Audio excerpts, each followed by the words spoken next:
Yeah, now, stand and cheer for your Talking Basketball Podcast. Welcome to another edition of the Talking Basketball Podcast. I am Mark. I am an idiot. That was painful, wasn't it?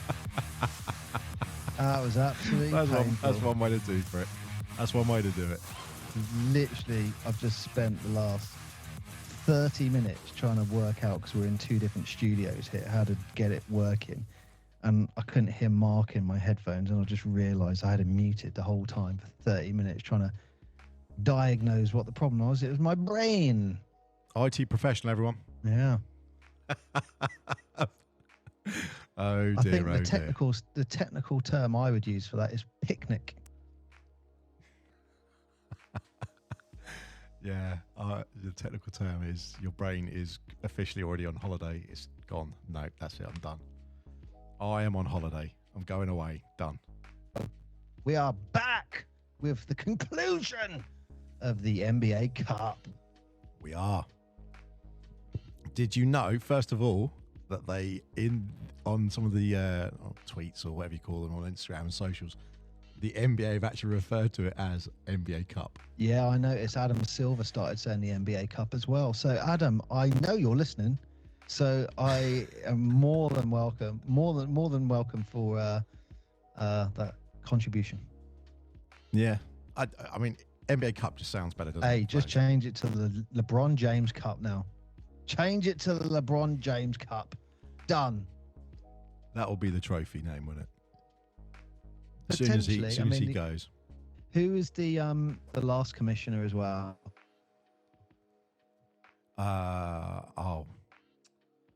Stern.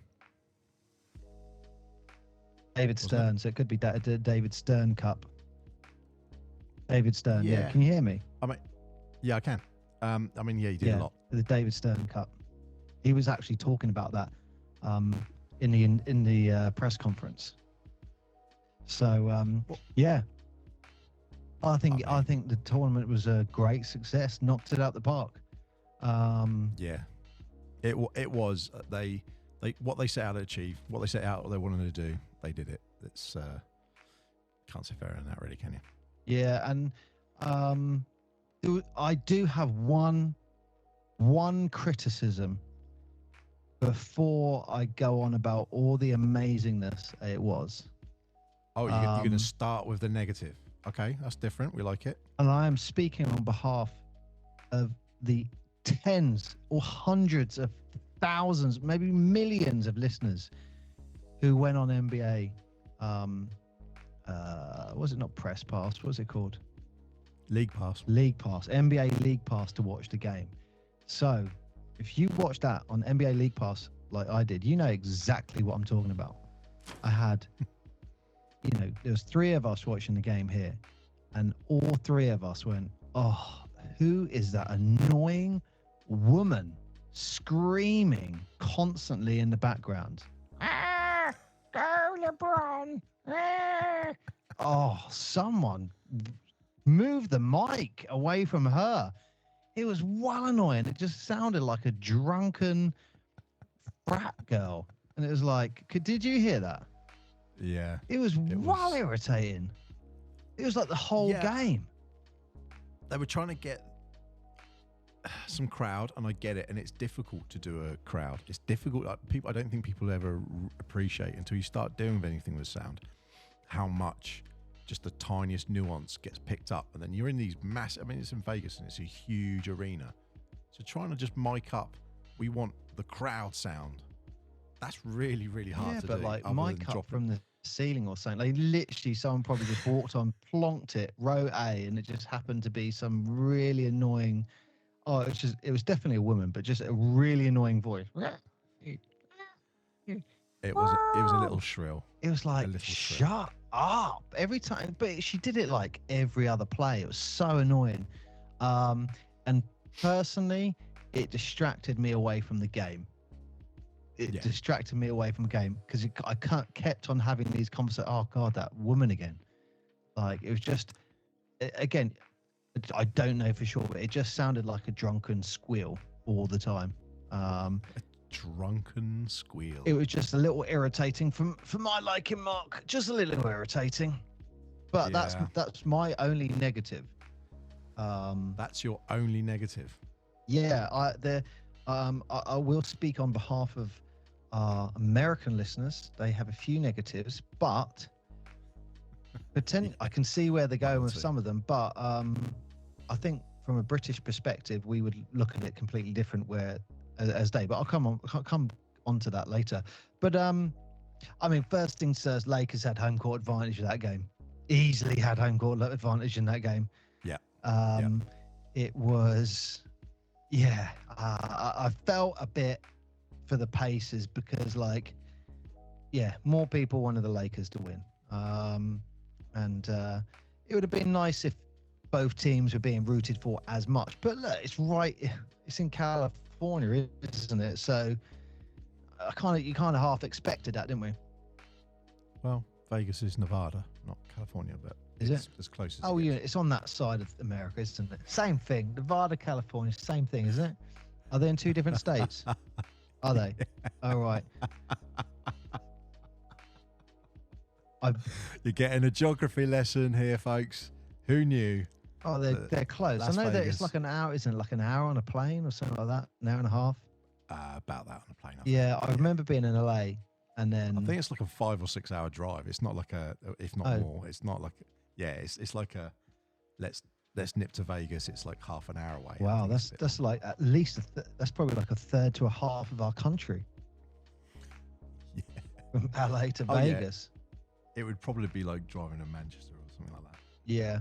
That's how long we take. But, look, I gotta say, I loved the look of the medals. When I saw the medals, I loved the medals. That was one of my notes. The medals look brilliant. The main trophy looks amazing as a lifting trophy. Like when you have that. Yeah, that's a great trophy. That is. Like they've done well. Where you see like the proper NBA championship. I don't mean it like that. The proper NBA championship. The proper NBA championship, because it's got that base, they kind of, if you know what I mean, it doesn't look as good as like that NBA Cup lifting that. No. And another thing that I was surprised by, and we've said this before, I wasn't a huge fan of the MVP trophy until he turned it. So the angle we've had of that has been like what we'd have on, like the chocolate wedge. Like we'd look at like chocolate wedges from Terry Chocolate Orange. It looks nice, doesn't it? But when he turned it, you could see like the blackness on like the different what do you call it? Bits of pie, segments, yeah. And almost looks like a little ball. So in LeBron's house, if I was him, I'd have it, but I'd have it turned so it looks like the ball. If you know what I mean? Yeah, I mean it's almost as if they've done that on purpose. Yeah. Oh, I liked it. I don't know why they just don't make it a ball, but yeah, no, it was great. Yeah, it was great. Well, I think the ball one was the one for the all team.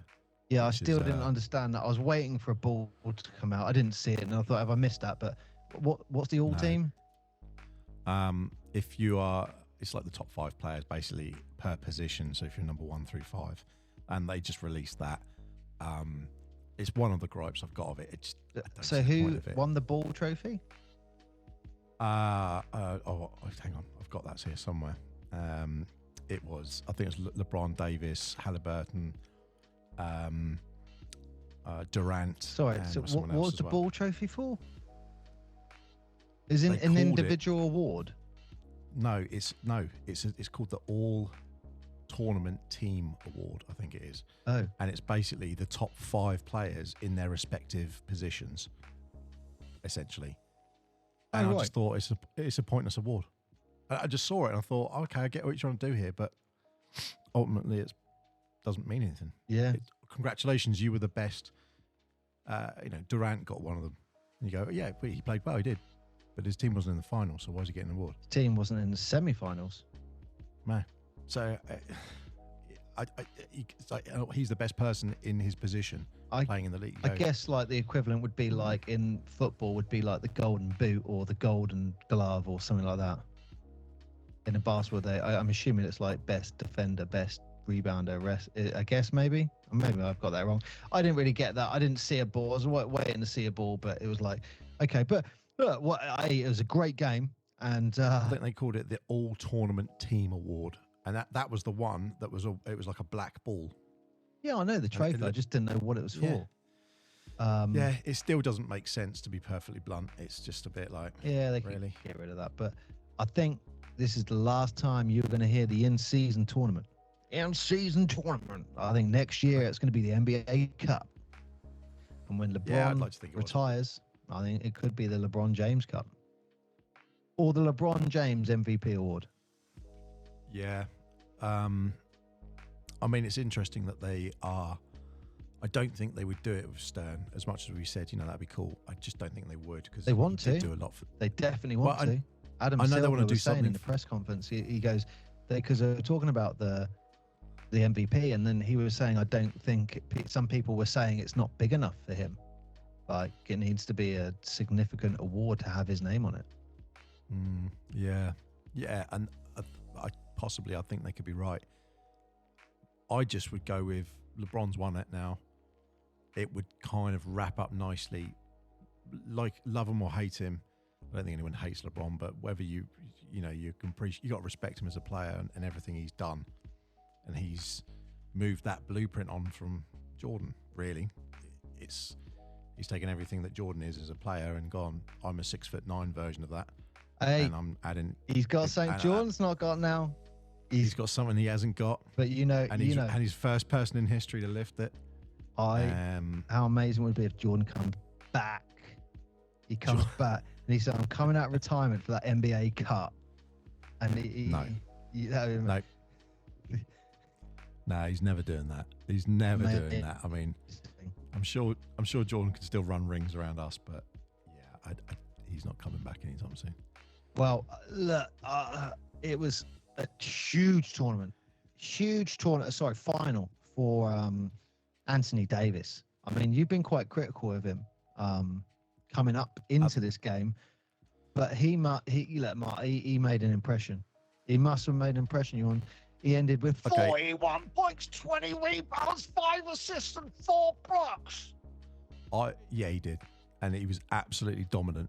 And there's a good few takeaways. One of them being that he was dominant on defense, and whenever Davis is dominant in defense, you could see it on his face, and he was just swatting things left and right.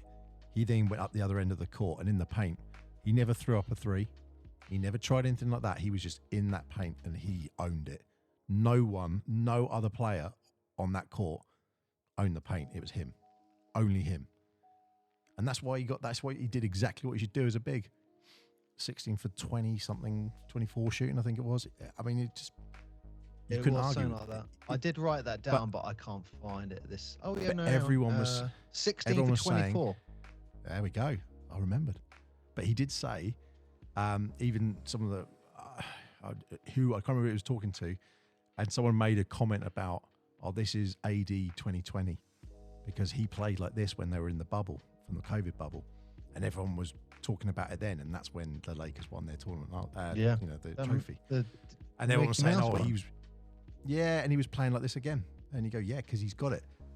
But the next 2 seasons, he was really inconsistent and had a lot of issues. You can argue with fatiguing, and that's a whole conversation. But the reality is, he turned up for this tournament. I won't say he won that game. I think pretty fair to say, but he made sure that the lead was never in question. Yeah, I mean, without him, they didn't win that game. I don't think. Like he said, I'm quoting him here. We feed off each other. Thursday, LeBron had it going. Tonight, it was me. Without him, I mean, look at the rest of the Laker players.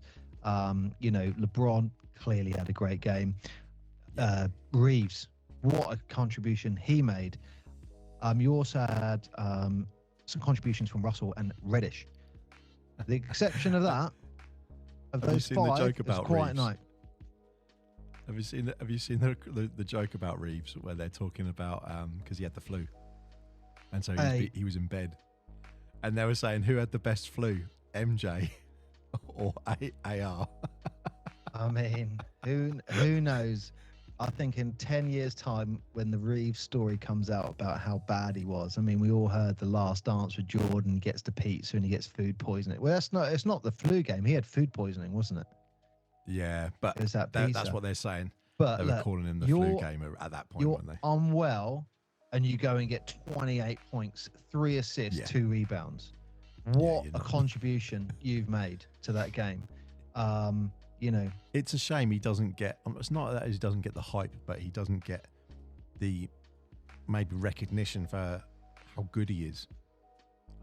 He's putting in the same stats and the same numbers as people like Halliburton, and for some reason when he's getting hype, but in a different way. I think it's just quite interesting. Your third wheel. Yeah, he is, but he's third wheel to one of the most dominant players who's been ever in the game, and Davis, who's clearly one of the best centers in the game. So, yeah.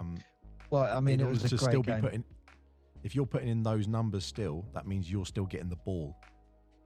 But that's where I'm. If you were on the team with James Harden, you're not touching the ball. If you're not, look at the Clippers at the moment. No, it's just. So yeah, I think those guys did well, but. You know what I do like? I like during the game where whoever the commentator was, he looked on the TV and he was like, if you have a TV graphic come up with the Lakers, you've had a great game. And then they had this image come up, and I can't remember who the other guys were, but it was like, oh yeah, Alan Baylor and Chamberlain, that's who it was. He goes, look, you got anytime a graphic comes up, you've had a good night. But I mean, look, let's arguably he was the best player of the final. And I heard a few people having a little bit of gripe saying LeBron shouldn't have won it, the MVP trophy. But however, I disagree with that. When you look at LeBron, AD, Reeves, you got to consider all 7 games. And LeBron, 26.4 points per game. Anthony Davis, 23.3. Reeves. Yeah. Yeah, it's you can argue when you talk about rebounds. It's LeBron's beating him. Field goal percentage, LeBron's beating him. Free throw percentage, Anthony Davis is beating him. But when you look at that whole picture and how he's performed over the 7 games, LeBron is the easily the MVP, I thought. But without any of them, no one wins it. None of them win it without all the group. No, it was, and I think it's I think also it's worth. You got to pay respect to Halliburton, who getting after his transfer out and coming to Indiana, and he just was absolutely steady. He didn't. You think young guy playing, he led the team, and he not only led the team, but he was consistent. You get your 25 points, you're getting no turnovers, you're getting some steals in there, and you're getting some rebounds, and he really just became this. Oh, that's the light. And there's a great picture. I can't remember who's taking it, but there's LeBron with his, and you're seeing LeBron from behind, and he's looking at Halliburton, and you kind of go, not as a passing torch moment. I'm not getting like that, but you could see it's like someone. There's one person who's leading his franchise, and there's the other person who leads his franchise. And when you see them in the picture, you go, yeah, you actually don't argue with that, and that's respect to him because he's sort of developed into that position. I think and for forget. Indiana now, it's exciting that they go, we've got a franchise player now. Yeah, and Halliburton was a all-star last season. I don't think people have forgotten about that quite quick, but it's not like, wow, where's it? He was an all-star last year, so the league definitely acknowledged his ability last season. But it's all about small market, big market teams. We always go back and forward with that. And you have someone like Lakers, it's big market. It's the second, third largest franchise in the NBA. Yeah. Depending on who's the champion, etc. That comes into play. But the Lakers, Knicks, and whoever's the champion are usually the biggest earners of that season. And yeah, he's done so well. There was a really good quote from like Rick Carlisle, who's the coach there, and they were just talking about what's coming next and everything. And they're like, well, it's exciting because we've almost say validated that we've got the right player and we're actually a team that can compete. And I wouldn't say if you take away from this tournament, but when you look at what's coming up next, the Lakers have got 7 road games next, and the Pacers have got 4 road games next. So it's kind of like, well done, congratulations, guys, you won. Get back on the bus, off we go. Yeah. And a lot of people sort of forget like that. So when people are asking, wow, is this like a sign of what's going to happen in the future, or what about the playoffs?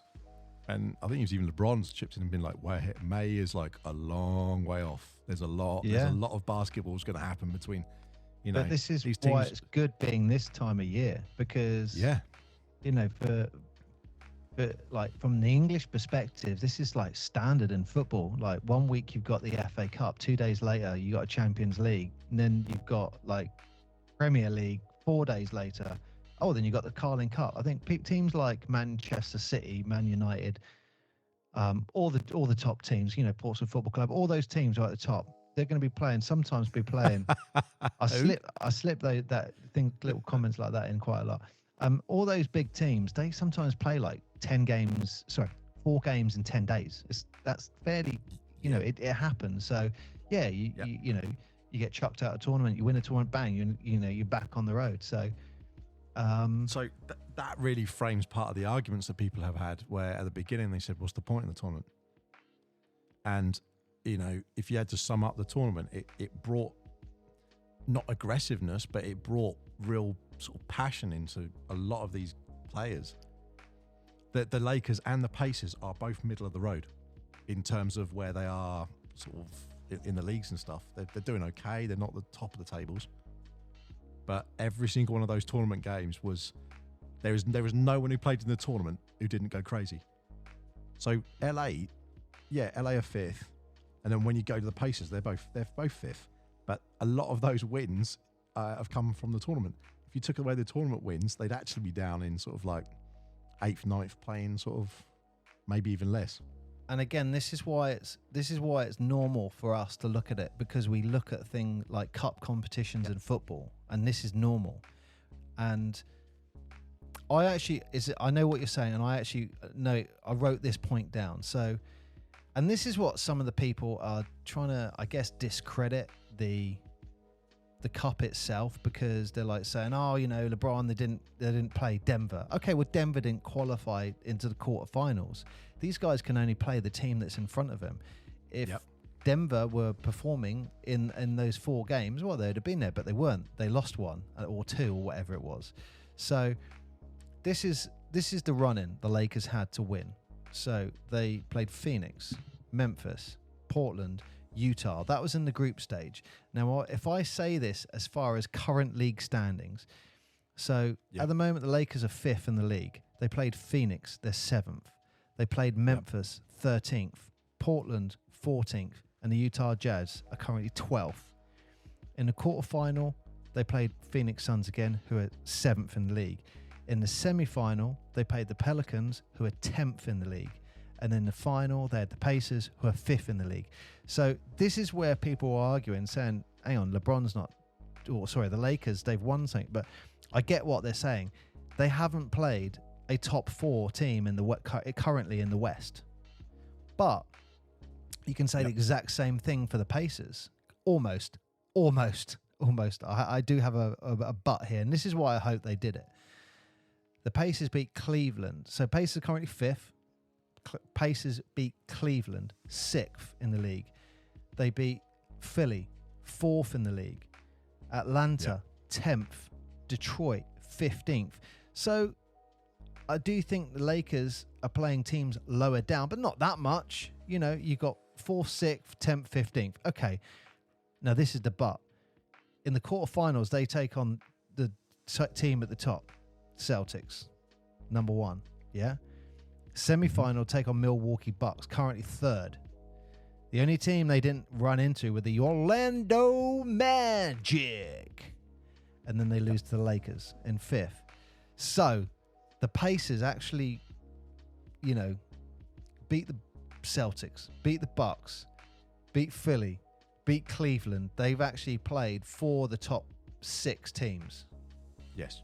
And one of them, whereas the Lakers, they didn't actually play a top 4 at all in either conference. So when you say it like that, you go, all right. So, yeah. But, again, that's what is the beauty about cup competitions, because to be fair to Lakers, you can only play the team that's in front of them. Yeah, I mean, they also won all 4 of their first games, and convincingly won it, because they decided as soon as this cup came out. I think it's very fair to say they decided, we're going to win this. We're going for it. Yeah. And a lot of the other teams, like Dallas, put no effort at all into trying to win this cup. It was very, very clear. And no one cares about Dallas. Well, I think it was a mistake. And you see other teams, and some of the other teams that you thought they actually, I think they played the first game and thought, not sure. Played the second game, were like, oh, this is quite interesting. And then by the third game, they were all thinking, yeah, we want to maybe actually qualify now. And by that point, you were either 1 or 2 games in ahead, or you had a deficit, and you go, well, it's too late now. You there's no point worrying about it. The fact that it counts towards where you sit in the division, that's important. But actually, because of the points difference sort of thing, and that's one of the gripes that people had on how much bearing there was on scoring too much. Yeah, well, look, you can't lose. You lose one game, you're in trouble. You can definitely see that in the East, for sure. In the West, more teams are beaten. And that would make you arguably say the West is more difficult to qualify. Exactly, but it makes it more cutthroat, which I thought the people watching would want. But actually, they're more like, oh, no.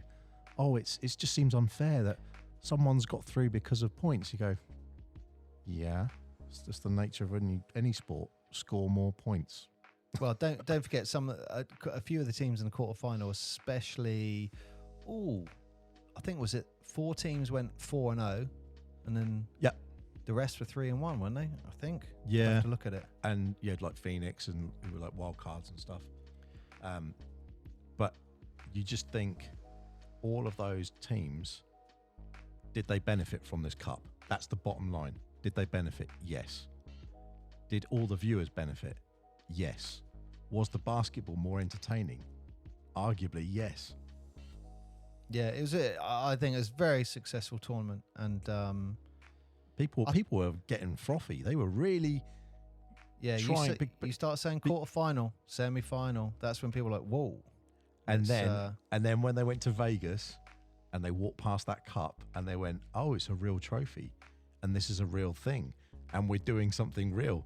They all got a little bit, and everything changed then, and people were really, really up for, I need to win.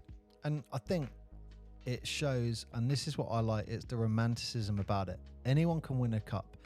When you go and play, a series of 7 games, okay, lots can happen in that series. When it's one game, anything can happen. And that's why you got the top 4 teams in the West didn't qualify. You've got Orlando. They only lost 1 game, didn't qualify. So, I mean, just a contrast of something that is very relatable is in English football, we have the FA Cup final. Now, in 2000, when was it? 2008, 2009, Portsmouth won the FA Cup. That is what people remember. We won the FA Cup in 2008-2009 season, and then through that we progressed into Europe. What people don't know is who we played to win the final. Sorry, who we played to win the tournament. I tell you what, just to make this point, I'll go and find it out. But we pretty much had, I mean, a lot of people are going to disagree with what I say. But we had a very nice run-in. It is worth mentioning, we haven't mentioned it yet, but the score was 123-109. So the Lakers won by 14 points, and it was pretty convincing. Just to throw it out there, because I don't think we tied that up. But yes, a very, very good tournament and a very, very good finals. If you haven't watched it, I do suggest going and watching it, and try not watching just the highlights. Actually watch, even if you're watching 10 minutes of the 10-minute games. I can't remember who does that. It might be NBA, the app, where they do that condensed game, and it's about 10, 11 minutes long. So you get kind of the best 2 or 3 minutes from each quarter. Watch that. It's worth a punt. You get to see how, I guess, how everyone wanted it.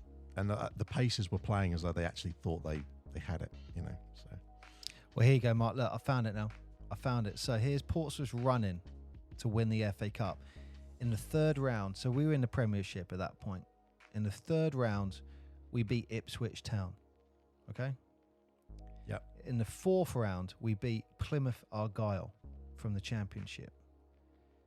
Let's keep going down. Oh, in the next round, Preston North End. So all of these people are just basically rubbish. We haven't even played someone in the Premiership yet. Now, in the quarterfinals, we got Manchester United at Old Trafford. Okay. That's bad as it's going to be. Yeah. When we say, just look at the Manchester United team in 2008, and Pompey won 1-0 with scoring a penalty in the 70th minute. Funny story, I was actually playing, I had tickets for that game, and I had a National League basketball game for Portsmouth, and it wasn't even in question what I was going to do. It's like, well, I've got a National League game, can't go. Simple as that. Over Portsmouth away, and Manchester United in the quarterfinals FA Cup. And, rest in peace, Mickey Byrne. He was driving the bus. This was on the way back from the game. And he was always soft spot for anything Portsmouth. And I just heard him, good out. And it was like, yeah, Mick. And he was like, Pompey just got a penalty in the 70th minute. It's 0-0. And I was like, what? And in those days, the Portsmouth team, half the team was Portsmouth, half the team was Southampton, even though it was Portsmouth. And he turned it right up, and all the Southampton guys would go, God, turn this crap off, Mick. Anyway, I listened to the goal go in, and then he kind of had it on half volume so I could listen to the rest of the game. Anyway, so they beat Man United away 1-0. I mean, what a result that was. Semi-final, they played West Bromwich Albion, a championship team. And in the FA Cup final, we played Cardiff City. Again, a championship team, I think, from what I remember. They might have been bottom of the Premiership. I can't remember. I mean, it's going back 15 years. However, that is my point. Going back through history, no one looks at people, all the Pompey fans will go back and go, oh, we beat Man United in the quarterfinals at Old Trafford. That validates that trophy for the Portsmouth fans. However, no one goes back to all those championship teams we played in every other round or League One ties. And that's exactly what's happened here with the Lakers, more so than the Pacers, definitely more so than the Pacers, actually, where they're just beating the next team in front of them. But I love that because it's like the FA Cup. You have that romanticism about it where it is true. Anyone can win because every game is Game 7. And there's something to throw some water on your romanticism. Oh, well. Was one of the reasons that they were holding the cup at this point is because they want to build more momentum to quell people saying that they're resting players. But one of the other things happened to be that all of the negotiations for all of the media contracts are all up in sort of December, January. So it's funny, isn't it? It's just a perfect timing. So when someone says, hey, NBC or TNT or ESPN or Sky, who wants to buy the rights for next year's in-season tournament? Raise your hands. NBA Cup. Look, Mark, when you go to a job interview, you wear a suit. Okay. You want to look nice. I mean, yeah, I would want to. I'd wear shorts underneath the suit, but yeah. There is another element to this, is what else is happening at this time of the year. They want to turn this into like the Super Bowl. It's the NBA Cup. Everyone's watching it, whether you're a fan or of a team or not. Everyone's watching it. That's what they want to do. That will be like the dream. This is the NBA equivalent of the Super Bowl. Yeah, look, I mean, they've done it well. The thing is, they have the All-Star game, and then they have the final, and nothing's going to take away from the playoffs. That's their big tamale, isn't it? But where the All-Star game sort of lost its way a little bit, this has definitely put a lot of interest back. And listened to a few podcasts, and a lot of people have been saying maybe change the courts.